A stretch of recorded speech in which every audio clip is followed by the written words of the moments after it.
Good morning, Robins and Rabbits, and welcome to this week's English. Hopefully you've had enough of instructions now, and we're going to move on to something new, because we're a bit sick of instructions now, aren't we? Yeah. So we're going to have 2 weeks now before half term on some poetry. So Miss Grouch is going to explain today. Okay, so we're going to listen and learn a poem today. Okay, so we're going to read it, and then we're going to give you a task to have a go at learning some of it today. Okay, so we're going to listen to the poem, and here are a few pictures about what our poem might be about. So I want you to just have a think. You might want to tell the people you're with at home, what do you think our poem's going to be about this morning? Okay, Miss Walsh, you might want to pause it there, but I'll go to Miss Walsh. Miss Walsh, what do you think our poem's about this morning? It's got to be about trainers, but all of these trainers are not looking very nice. No. They're looking a bit tatty, Oh, it's a bit yeah, old. big hole there. They don't look the best shoes, do they?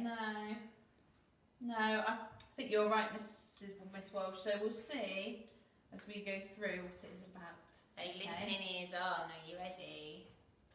As I started, yeah. You can tell we practice this. So, these old shoes have scuffs and stains. They've trudged through snow and pelting rain. They've tramped their way at school each dawn, and now they're wrinkled, lined and worn.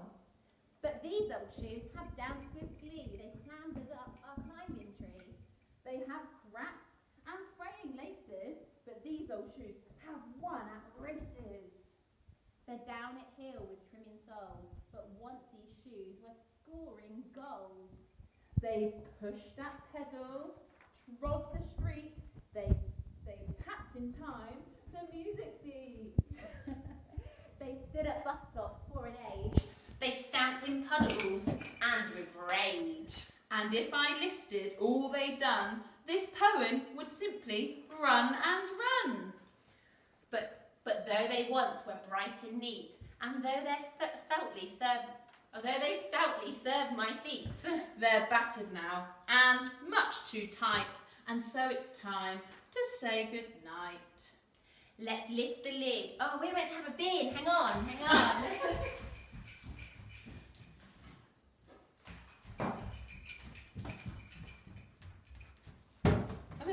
Right, let's lift the lid from off the bin and gently, softly drop them in.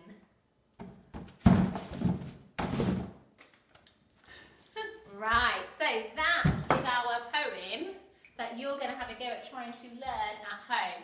And we have sent you this as well, so you can either pause the video and have it on the screen here, or you can have a look at the PDF that's on the website and has been sent home. So we've got this question here, what do you notice about the poem? So as we were reading it, did you find it? Did you notice anything about it?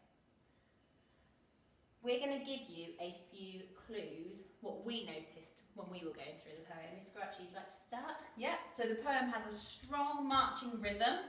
So as we were saying, it was like in a bit of a rhythm. And when you're practicing that at home, you'll definitely notice that, the way you sort of sing it in a little way.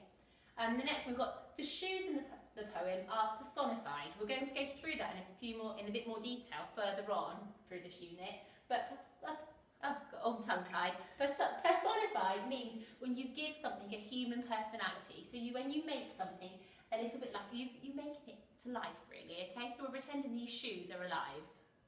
Okay, and then Tony, who's the person who wrote, the author of the poem, uses powerful verbs. Now we know what verbs are, those doing words, but they're powerful verbs like trudged, tramped, clambered, pushed and stamped. So in the poem they're really strongly used.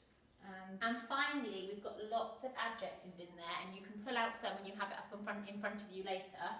That actually reflect the ageing process of humans. So because we said we're personifying it, actually you'll notice all the adjectives are linked to what happens to a human. Wrinkled, lined and thinning.